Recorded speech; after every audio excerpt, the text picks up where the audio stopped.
Уроки истории. О сакральной власти или о том, какая власть лучшая. После волны кыргызских революций, когда через какое-то время толпа сметала очередную власть, отдельные эксперты и обществоведы ставят вопросы о сакральности кыргызской власти, ее падении и возможности ее восстановления.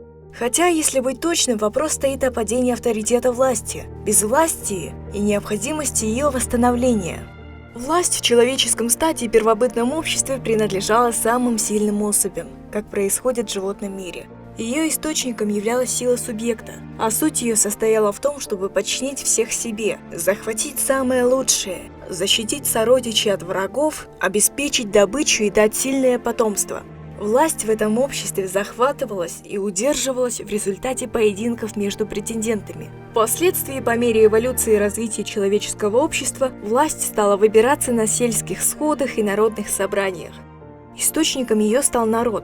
На выборах, помимо личной силы и отваги, большую роль стали играть управленческие качества лидеров, их умение управлять общиной, решать ее проблемы, обеспечивать порядок, безопасность и благосостояние общинников. На следующем этапе развития человеческого общества, когда начали появляться классы, стали формироваться государственные институты. Власть была захвачена и присвоена вождями, провозгласившими себя царями и королями, и стала передаваться по наследству от отца к сыну. Возникли династии, а правители и их отпрысков стали обучать искусству управления, ставшему делом избранных. Начинается сакрализация власти. Источником ее стал Бог, а вожди стали божьими помазанниками, представителями Бога на земле, посредниками между Богом и людьми. Древнегреческие и древнеримские правители и аристократы стали искать генетические связи с богами и полубогами. Александр Македонский считался потомком Геракла, сына Зевса, а древнеегипетскими жрецами был признан сыном бога Солнца, Амона.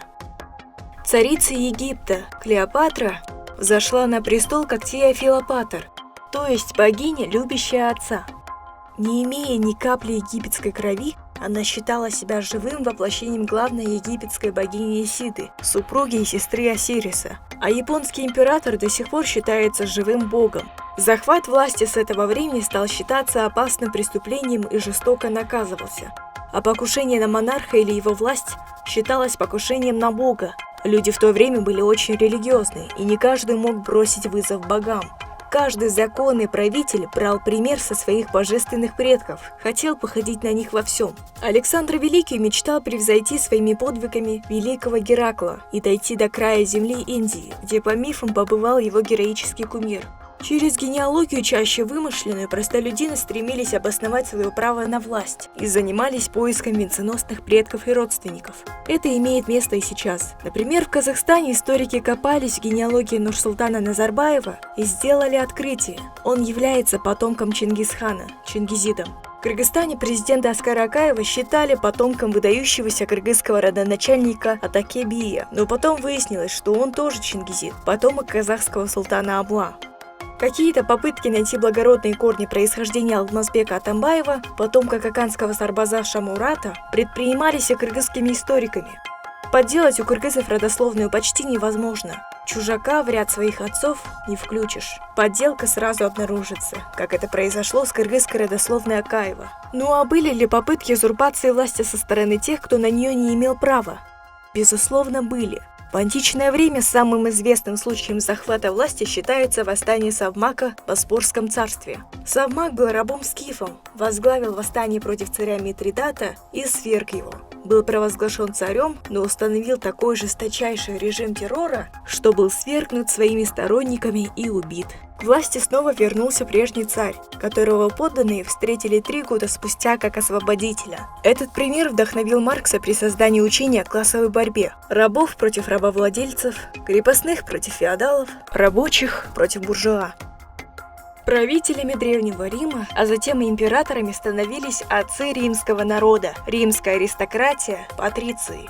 Потом право на управление получили плебеи, которые отцами не были, но тоже стали правящим классом. Великий Помпей был плебеем. Сначала Римом правили римляне, затем стали назначаться на должности жители провинций, а во времена гражданской войны появилась целая плеяда солдатских императоров, из которых самым успешным и знаменитым стал император Веспасиан. В это время в политике усилилась роль полководцев, каждый из которых имел преданную себе армию. Они и провозглашали своих полководцев императорами. Было время, когда в Римской империи было сразу 6 императоров. В средние века сёгуном, высшим военным правителем Японии, однажды по воле случая стал крестьянин Тоётоми Хидэёси. Достигнув высшей должности, тут же под страхом смерти запретил вход во власть для низших сословий. Вот такая была тенденция. Власть должна принадлежать знатным. На Западе же, в отличие от Востока, наблюдалась другая закономерность. Власть становилась ближе к простому народу. Чтобы сблизиться с аристократическими династиями Европы, император Наполеон, происходивший из мелкопоместных дворян, создал новую французскую аристократию из своих революционеров, солдат и братьев, присвоив вчерашней уличной голодьбе королевские и аристократические титулы.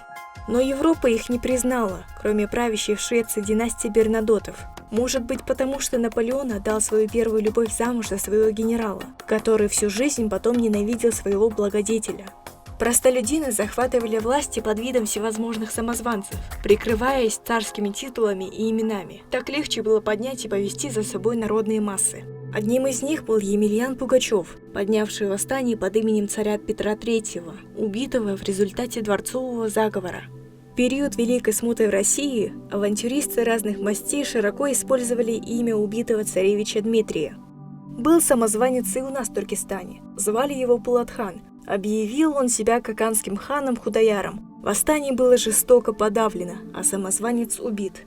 После буржуазных революций в Европе все люди стали равны перед законом, были уничтожены титулы, деление на высшие и низшие сословия. Все были провозглашены равными в своих правах и перед законом, а простолюдины легально получили право голосовать и быть избранными. Власть была десакрализована.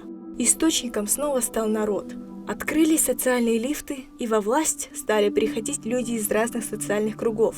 Президент Франции, социалист Франсуа Миттеран, был сыном рабочего, а премьер-министр Великобритании, консерватор Маргарет Тэтчер, дочерью владельца бакалейной лавки. Только что избранный президент США Джо Байден родился в рабочей семье.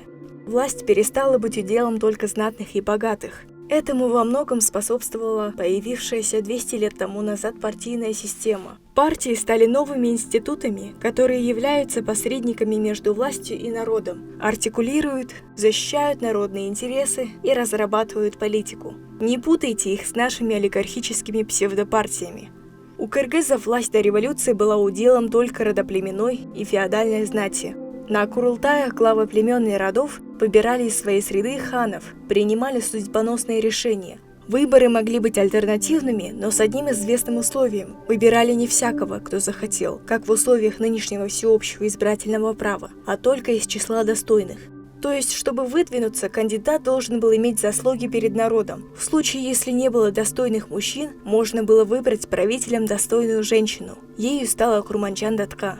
Выборы сейчас в разных странах протекают по-разному под влиянием исторического прошлого, политической культуры и традиций. В развитых странах давно поняли, что голосовать надо не за своих, а за лучших. В отсталых продолжают голосовать за своих, поэтому ничего здесь не меняется. В развивающихся государствах очень много нерешенных и неразрешимых проблем. Изменяются и требования к лидерам.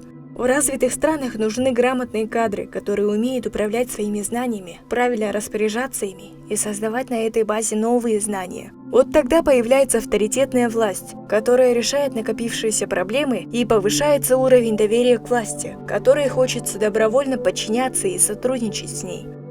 Самая лучшая форма правления – это авторитетное управление, основанное на доверии людей. Тогда люди согласятся и на экономическую амнистию и пойдут всем миром погашать китайские кредиты за счет личных сбережений, как это было в Южной Корее во время экономического кризиса в 1998 году.